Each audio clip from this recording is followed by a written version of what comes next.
Morning Civil War students, how we doing? Just gonna start to go through some of the final phases of the war here and talk about Sherman's destruction of Atlanta and General Sherman's march to the sea and all that. So if you're keeping up with the notes, you'd be on page 12 right here. There's really not a lot for you to write down. I pretty much had most of that already printed in there prior to, but I just want to kind of tell the story and get a little bit of narration in there to go with it. So today's mostly going to focus on the state of Georgia, right? There's Georgia. Georgia is pretty much the deep South. That's a deep South state, a cotton state, and we haven't really talked about Georgia much. Most of the action's been in Virginia, which would be up around my darts up here, or in the west, like in Mississippi and Tennessee region. You can see Tennessee right here is sort of in the upper uh, upper western corner, upper left corner. But now we're going to go to Georgia. So last time we talked, or one of the last times we talked, a lot of the action was taking place here in Tennessee. Battles of Chattanooga, down here in the southern part of the state. Eastern Tennessee was a little bit more Union oriented, and a lot of the fighting was taking place there because Tennessee and Kentucky, right in here, they're sort of like the top shell of the South. And once you crack through the shell, everything else can be easy pickings in the South. So here's Atlanta. Atlanta's right here where I drew my little red A approximately.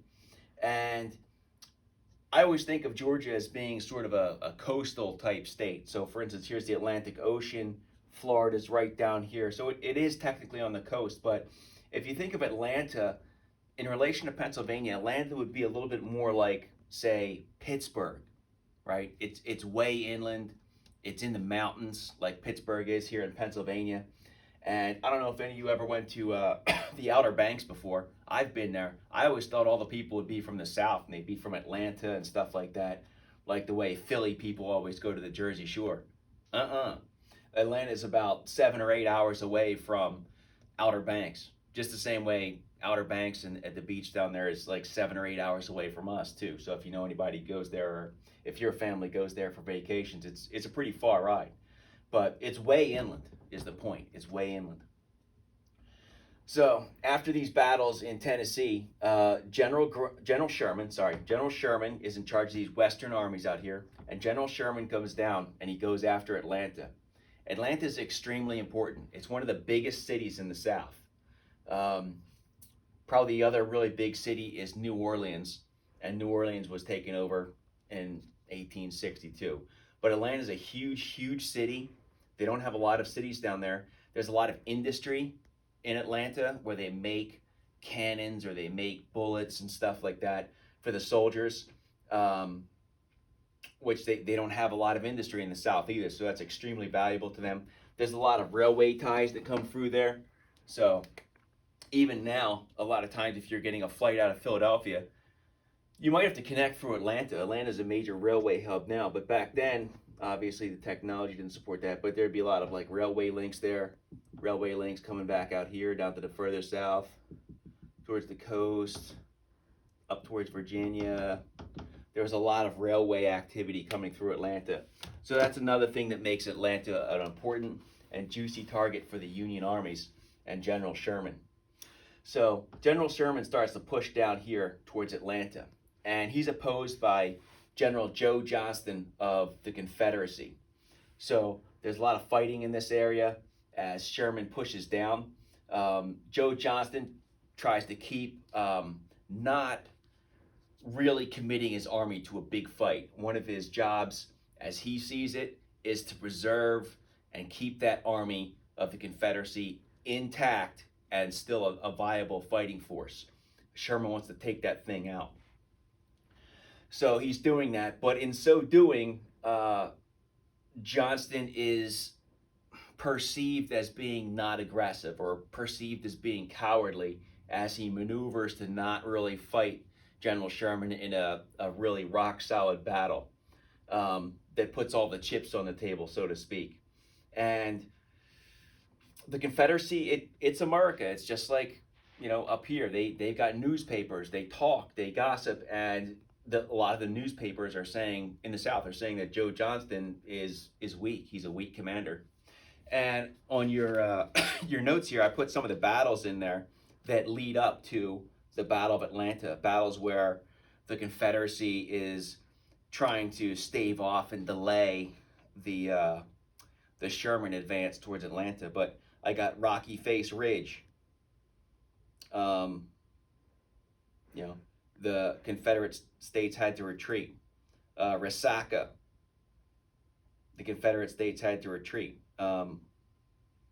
837 casualties for the Union, 600 casualties for the Confederates in that first battle. At Resaca, 2,700 casualties for the Union, 2,800 for the Confederates. New Hope Church / Pickett's Mill, another battle leading up to Atlanta.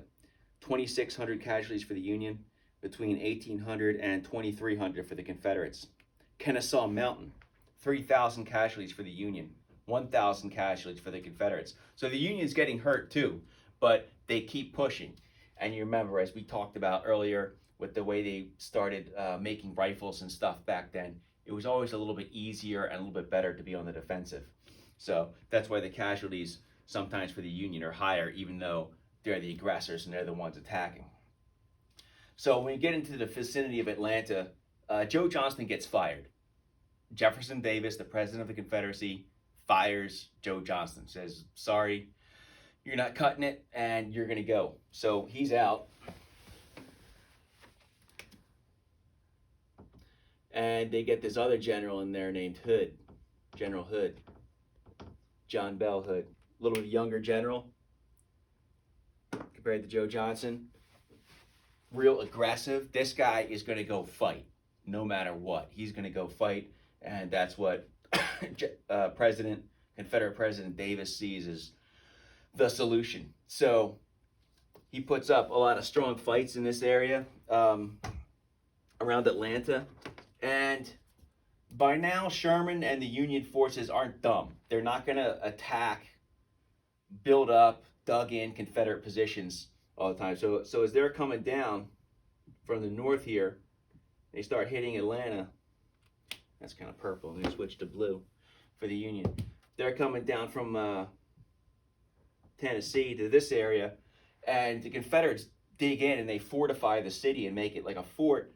But he's like, well, all right, there's your fort. I'm going to come around. I'm going to cut these rail links. I'm going to sever the rail links so you guys don't get any food anymore. There's, you can't get your wounded out. You can't get more forces coming in. So as he comes to cut these rail links, there's a lot of battles out and around in the probably what are now the suburbs of Atlanta. And John Bell Hood comes out and he's going after Sherman hard. But like I said, it's always a little bit easier to be on the defensive. So when Hood comes out and starts attacking, I don't know about you, but I don't want to be running across an open field towards a bunch of guys with rifles. That's kind of how they attacked a lot back then. And as you can imagine, it costs high casualties. So it decimates the army, and eventually Atlanta falls and becomes under Union control, right? So this is now a Union occupied city. And John Bell Hood doesn't really have much of an army left anymore. He tries to lead Sherman on a goose chase through Alabama and back up into Tennessee. And Sherman obliges him and chases him for a little while. John Bell Hood's smart. He's aggressive, maybe too aggressive, but he's smart too. And he wants to get Sherman away from this area. So he kind of puts himself out there as bait and runs around. Eventually, Sherman gets smart, though. He says, what am I doing here? We know that this is the Virginia theater of the war, kind of up around where my darts are up here. Virginia would be up here. That's Lee's army. That's Richmond. That's where, that's the Super Bowl. That's the main theater of the war. So what Sherman decides to do finally is he says, forget this. I'm not going to chase this John Bell Hood guy around anymore. I'm going to just take my guys and my army, and I'm going to leave Atlanta. Probably leave some troops back there to make sure it's still secure, but I'm going to leave, and I'm going to go for the coast, here. And we're just going to live off the land. And then when we hit there, I guess we'll just go north and try and link up with General Grant up top in Virginia. So General Sherman proposes this to President Lincoln and to General Grant, and they have some doubts. They're worried. You're going to take this army of thousands and thousands of guys and just go marching across Georgia. Your supply lines are going to get cut. The Confederates are going to come back here, and they're going to cut off your supplies that are coming in. And Sherman says, so what? It doesn't matter. This is all farmland and everything. We're going to be living off of the Confederate farms. We'll eat their vegetables. We'll eat their steak and cows and pigs and whatever. And we're just going to live off the land. And as you do so, when the Union Army comes through here and they're eating all this food from the breadbasket of the Confederacy here, that means that the Army of Northern Virginia is not eating that food. That means that John Bell Hood's